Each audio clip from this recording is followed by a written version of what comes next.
Однажды психолог Джеральд Паттерсон в рамках своего эксперимента установил камеры в домах самых обычных семей и стал просто наблюдать, без оценок, без советов. Просто смотрел, как родители и дети живут изо дня в день. И он заметил одну сцену, которая повторялась снова и снова. Родитель говорит: «Пора спать». Ребенок кричит. Родитель уступает. Ребенок затихает.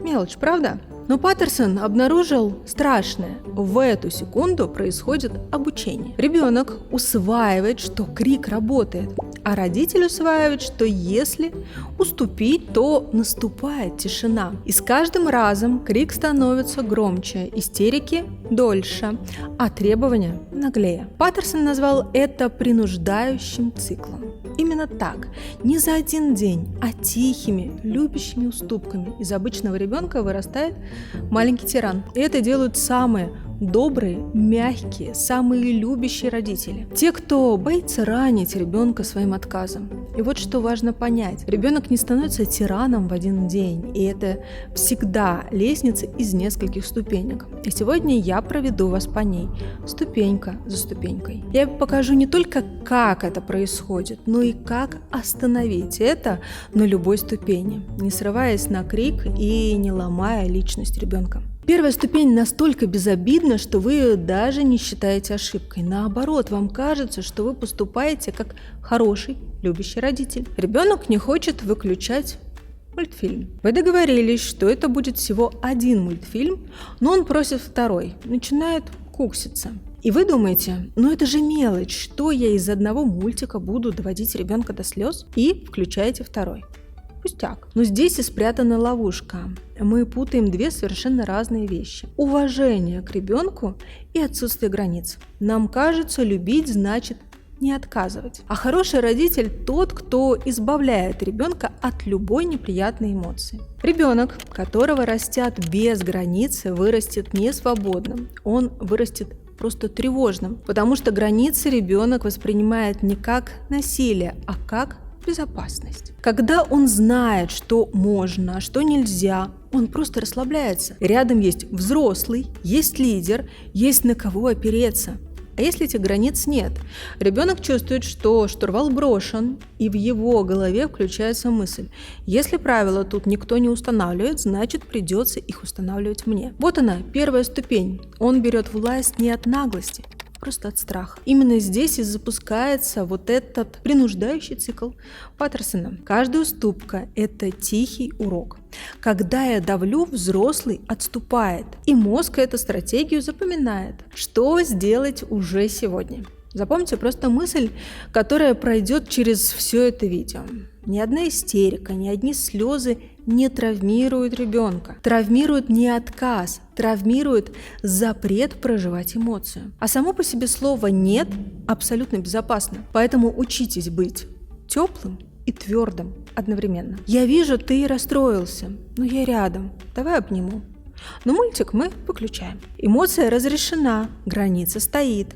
А еще не лишним будет вести простые упражнения для развития памяти и внимания ребенка из ролика на моем канале, который я записывала ранее. Ссылку оставлю вот здесь. Итак, когда уступка повторяется день за днем, она перестает быть пустяком. Она превращается в инструменты. И вот вторая ступень. Истерика становится способом управлять взрослыми. Это происходит не потому, что ребенок коварно манипулирует. Просто крик стал понятным и рабочим инструментом. Он срабатывает, а значит, мозг будет его использовать. И вы заметите, как истерики удлиняются, становятся громче, интенсивнее, а иногда даже агрессивнее. Почему?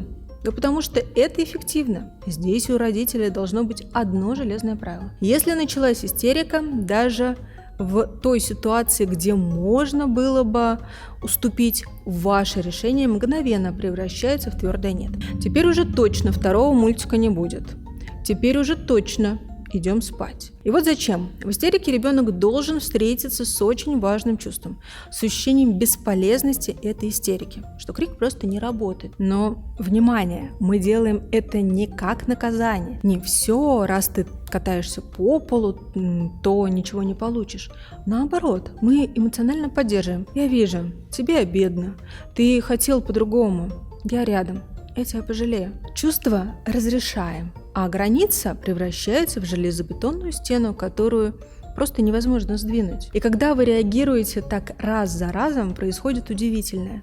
Истерик становится меньше. Они короче, слабее, потому что в них больше нет смысла. Ребенок имеет полное право расстроиться, что мультик выключили. Но его расстройство не меняет реальности. Именно так, как ни странно, и формируется эмоциональный интеллект. Ребенок просто усваивает. Чувствовать можно все, но не на все в этой жизни можно повлиять. И это спокойное понимание бесценно. Но если оружие сработало, то обязательно появляется кое-что еще. Ребенок становится хрупким. Любая неудача для него теперь катастрофа. И это третья ступень. Третья ступень тихая, ее легко просто не заметить. И называется она «Ребенок не умеет проигрывать». Любая игра, где он не первый, оборачивается криком «Все, я больше никогда не буду в это играть». 4-5 лет проигрыш и правда переживается как тотальная катастрофа. И за этим прячется куда более глубокий, почти неосознаваемый вопрос. А можно ли меня вообще любить, если я не самый-самый? И вот здесь родители совершают добрую, но опасную ошибку. Бросаются убеждать: да нет, ты у меня все равно самый умный, самый лучший, самый любимый. Кажется же, что это поддержка, но на самом деле мы лишаем ребенка важнейшего опыта. Опыта быть не первым. И от этого он не разрушится. Что тогда говорить своим детям, когда они проигрывают?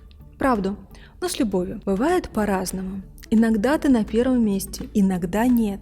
И это нормально. Это не отменяет того, что я люблю тебя. И обязательно проговаривайте: мы любим тебя. И когда ты первый, и когда последний. Ребенок учится не психовать, а пробовать еще и еще раз. Играйте в игры, где есть и выигрыш, и проигрыш. Не поддавайтесь все время. Будьте эмоционально рядом. Да, проигрывать неприятно, я понимаю. Предложите контакт, утешение, возможность отыграться, но покажите главное. Проигрыш – это абсолютно нормальная часть жизни. И именно через него лежит путь к настоящей победе. А еще вы можете пройти мой бесплатный 2-дневный курс Brain Trainer. На нем я рассказываю, как развить у детей когнитивные навыки внимания, рабочую память, гибкость мышления, скорость обработки информации и планирования. И, конечно же, самоконтроль. Именно все то, что помогает ребенку в жизни и в учебе. Ссылку я оставлю в описании. Пройдя 3 ступени, ребенок чувствует свою силу, и теперь он делает следующий шаг. Он начинает командовать вами. Это включи, то принеси, это подай, я вам ничего не должен, это вы меня родили, вот и крутитесь вокруг меня. Семейные роли просто перевернулись. Ребенок решил, что главный в доме именно он, а в здоровой семье должны быть правила и иерархии, где главные родители. Основной вектор задает только взрослый, и ключевой момент задает его спокойно и уверенно. Дети считывают наше внутреннее состояние мгновенно. Если вы говорите «идем спать», но сами внутри сомневаетесь, может быть, немного позже, может быть, не сейчас. Ребенок это слышит и будет обязательно сопротивляться. А когда вы внутри приняли твердое решение, без вариантов, ребенок спокойно разворачивается и идет за вами. И на этой же ступени слово родителя перестает что-либо значить. Вы кричите из соседней комнаты: «Вася, одевайся!» 1, 2, 10 раз. Вася играет. Так вы сами тренируете ребенка не реагировать. Что же здесь делать? Установите правила. После 3 повторений слова заканчиваются. Дальше действие. Я попросила 3 раза. Ты не отреагировал. Значит, происходит то-то. Не будьте родителем-попугаем, который говорит, а в реальности ничего не меняется. Слово должно иметь вес. И вот, когда ребенок привык, что центр вселенной, а его желание – закон, наступает последняя, самая страшная ступень. Ребенок перестает чувствовать границы других людей. Он не понимает, что рядом живой человек, которому может быть больно, страшно и обидно. В норме примерно с 3 лет ребенок начинает осознавать, что он не единственный во вселенной, что и у других есть свои чувства. До 3 лет это физически невозможно. Он воспринимает мир только через самого себя. И это нормально. Но после 3 этому обязательно нужно учить. Само это не появляется. Итак, как этому учим? Через вопросы, разбирая мультфильмы, сказки, бытовые ситуации. Как ты думаешь, что этот герой почувствовал? Почему он плачет? Что он хотел на самом деле? Мы мягко разворачиваем фокус ребенка. То, что чувствуешь ты, важно, но рядом есть и другие живые люди со своими чувствами. И вот здесь критическая ошибка, которая, наоборот, убивает эмпатию. Это давление на стыд и вину. Как тебе не стыдно? Какой ты ужасный? Смотри, как ему больно. Иди немедленно извиняйся.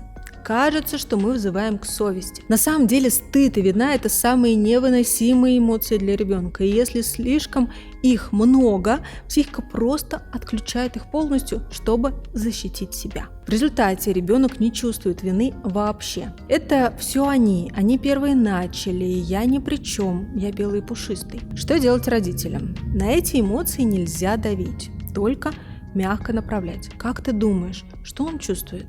Как мы можем исправить эту ситуацию? Может, подойдем вместе и извинимся? Вместе, бережно, обязательно рядом. Не заставляйте извиняться силой. Это формирует не эмпатию, а защитную броню. Вот она, точка невозврата. Но доходят до нее только потому, что не остановились раньше. Итак, мы прошли с вами всю лестницу. От невинной уступки вечером до ребенка, который не чувствует чужой боли. И теперь главное, что я хочу, чтобы вы услышали. Мягкое воспитание – это не про то, что ребенку все можно. Это не любовь без границ. Границы – это и есть часть здоровой любви. И никакие слезы, никакое «нет», никакая истерика не являются для ребенка травмой. Это просто эмоция. Она приходит и уходит. Если рядом родитель, который уверен в себе, держит границы, но при этом может обнять и поддержать, ребенок не вырастет тираном, он вырастет человеком. Тем, кто думает не только о себе, кто умеет дружить, учиться и при этом отстаивать свои границы. И помните, с чего мы с вами начали. Развернуть можно абсолютно все с любой ступени. Просто чем раньше, тем будет легче. А теперь напишите в комментариях, на какой ступеньке, абсолютно честно, находитесь сейчас вы и ваш ребенок. Я все читаю и отвечаю. Если это видео помогло вам что-то увидеть, поставьте лайк и подпишитесь. И до встречи в следующих роликах.